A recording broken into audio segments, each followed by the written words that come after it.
දරුවනේ මේ දිනවල මුළු ලෝකෙටම බලපාලා තියෙන කොරෝනා වසංගතය නිසා දරුවන්ට අධ්‍යාපනයේ විවිධ ගැටලු වලට මුහුණ දෙන්න සිද්ධ වෙලා තියෙනවා. ඉතින් ඒ නිසා මම හිතුවා BC විෂය සහ 10 11 බුද්ධ ධර්ම විෂය හදාරන දරුවන්ට අපේ BC පන්තිය කියන YouTube channel එක ඔස්සේ මේ විෂයන් පිළිබඳව අවබෝධයක් ලබා දෙන්න, ඒ වගේම ඒ කාරණා ඔයගොල්ලන්ට උගන්වන්න. එතනදී විශේෂයෙන්ම මගහැරුණු පාඩම්, ඒ වගේම ඉදිරියට කරන්න තියෙන පාඩම්, මේ හැම එකක්ම අපි අපේ BC පන්තිය කියන්නේ අපේ YouTube channel එක හදලා තියෙන්නේ මේ විදිහට ඔයගොල්ලන්ට සර්ච් කරලා ගන්න පුළුවන්.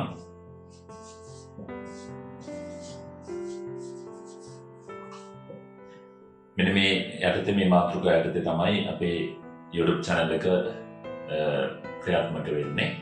මේක ආරම්භ කළේම උසස් පෙළ විශේෂයෙන්ම A level සහ O level කරන දරුවන් සඳහා A level කරන දරුවන්ට විශේෂයෙන්ම BC විෂයත්, ඒ වගේම O level කරන ළමයින්ට බුද්ධ ධර්ම විෂයත් මේ channel එක ඔස්සේ සාකච්ඡා වෙනවා. ඒකදී මුල් පාඩම ඉඳලා අවසාන පාඩම දක්වාම ඔයගොල්ලන්ට සරල ක්‍රමවේද ඔස්සේ සරල ක්‍රම ඔස්සේ මේ කාරණා සාකච්ඡා කරනවා. සතියකට එක පාඩමක්, එක මාතෘකාවක්, එක ඒකකයක් අනිවාර්යයෙන්ම ඔයගොල්ලන්ට මේ channel එකෙන් ගන්න පුළුවන් සහ ඒ ඔස්සේ ගිහිල්ලා බලලා ඒ පාඩමට අදාළ ක්‍රියාකාරකම් වැඩ, ඒ වගේ මේ පාඩමට අදාළ විෂය සම්භාරය, විෂය කරුණු මේ හැම එකක්ම ඉගෙන ගන්න පුළුවන් අවස්ථාවක් අපි මෙන්න මේ කියන YouTube channel එක. මේක තමයි අපේ තීම් එකේ මාතෘකාව වෙන්නේ. අපේ ප්‍රධාන නම BC පන්තිය. මේ යටතේ තමයි අපි සියල්ල ඔයගොල්ලන්ට දකින්නට සලස්වන්නේ. ඉතින් කොරෝනා වසංගතය නිසා අපිට ගොඩක් පාඩම් අතපසු වෙලා තියෙනවා. පාසල් ගුරුවරුන්ට ඔයගොල්ලෝ වෙනුවෙන් ගොඩක් දේවල් ලබා දෙන්න අපහසුතාවයන් ගොඩ නැගිලා තියෙනවා. ඉතින් මේ හැම දෙයක්ම මග හරින්න අපි මෙන්න මේ කියන කාර්යය ආරම්භ කරනවා. ඔයගොල්ලන්ට පුළුවන් මේ channel එකත් එක්ක සම්බන්ධ වෙන්න. ඒ වගේම අපිව subscribe කරලා තියාගන්න. එතකොට අපි මෙහින් දාන හැම පාඩමක්ම ඔයගොල්ලන්ට බලන්න පුළුවන්. ඒ වගේම මේකට සම්බන්ධ වෙන්න පුළුවන්. ඒ වගේම විභාග කිට්ටු වෙනකොට ඒවට අදාළ ප්‍රශ්න පත්‍රත් මේ මාර්ගයෙන් ඔයගොල්ලන්ට ලැබෙන සලසනසයව සාකච්ඡා කරලා ඒවට අදාළ පිළිතුරු ලියන විදිහ හැම දෙයක්ම සාකච්ඡා කිරීම අපේ ප්‍රධාන අරමුණක් සහ බලාපොරොත්තුවක් වෙනවා. ඉතින් මෙන්න මේ කාරණා ඔස්සේ කතා කරනකොට මතක් කරගන්න ඕන දරුවනේ විභාගයට දින ගන්න වෙනවා. මේකට හරියට සාර්ථක මුහුණ දෙන්න නම්, සාර්ථකව මුහුණ දෙන්න නම් අපි ළඟ අනිවාර්යයෙන්ම විෂය දැනුම තියෙන්න ඕන.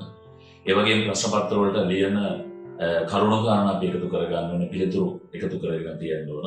ඊට අමතරව ප්‍රශ්න පත්‍ර පිළිබඳව අවබෝධයක් අපි ලබාගෙන තියෙන්න ඕන. මේ ඔක්කොම එකතු කරගත්තාම තමයි අපිට සාර්ථකව විභාගයට මුහුණ දෙන්න පුළුවන්කම තියෙන්නේ.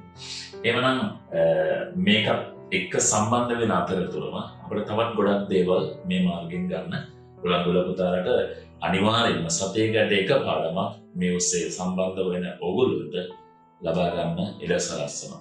විභාගය කියලා කියන්නේ ජීවිතය. මේක සාර්ථක කරගන්න නම්, මේකට ප්‍රවේශ වෙන්න නම්, අනිවාර්යයෙන් මේක ජය ගන්න නම්, සමාජය තුළ ඉහළ මට්ටමක පුද්ගලයෙක් වෙන්නට නම් අනිවාර්යයෙන්ම ඔයගොල්ලෝ මේ විභාගය සහ මේ විභාග කෙරෙද්ද මේක සමත් වෙච්ච අය මේක සමත් වෙන්න ඕන. මේක සමත් වෙච්ච අය විශ්වවිද්‍යාලය දක්වා ගමන් කරන්න නම් ඒවට අවශ්‍ය අඩිතාලම සකස් කරගෙන තියෙන්න ඕන. එහෙමනම් දරුවනේ අපි ඉදිරි දවස්වල, ඉදිරි දිනවල ලබන සතියේ ඉඳලම පාඩමෙන් පාඩම, ඒකකෙන් ඒකකේ සාකච්ඡා කරමු, සම්බන්ධ වෙමු. ඒ සම්බන්ධ වීම අනිවාර්යයෙන්ම ඔයගොල්ලෝ බලාපොරොත්තු වෙමින් ඉන්න.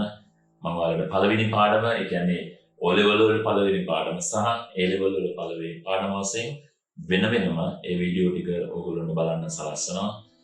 ඒකට අවස්ථාව සලසමින් සුබ අනාගතයක් පාරකරා කරනවා. අනාගතය සකස් කරගන්න අපිත් එක්ක එකතු වෙලා මේ වැඩේ සම්බන්ධ වෙන්න සුබ අනාගතයක් ප්‍රාර්ථනා කරමින් ඔගොල්ලෝ සියලු දෙනාට මේ ඔස්සේ යමක් ලබා දෙන්නට මම බලාපොරොත්තු වෙනවා කියන කතාව මේ වෙලාවේ මම මතක් කරමින් අපේ BC පන්තිය කියන YouTube channel එකත් එක්ක සම්බන්ධ වෙන්න, ඒක subscribe කරලා තියාගන්න. එහෙම තමයි ඔයගොල්ලෝට එහෙම වුණොත් තමයි ඔයගොල්ලන්ට පුළුවන් අපේ පාඩම් ටික හැමදාම ගන්න. එහෙනම් සියලු දෙනාට තෙරුවන් සරණයි.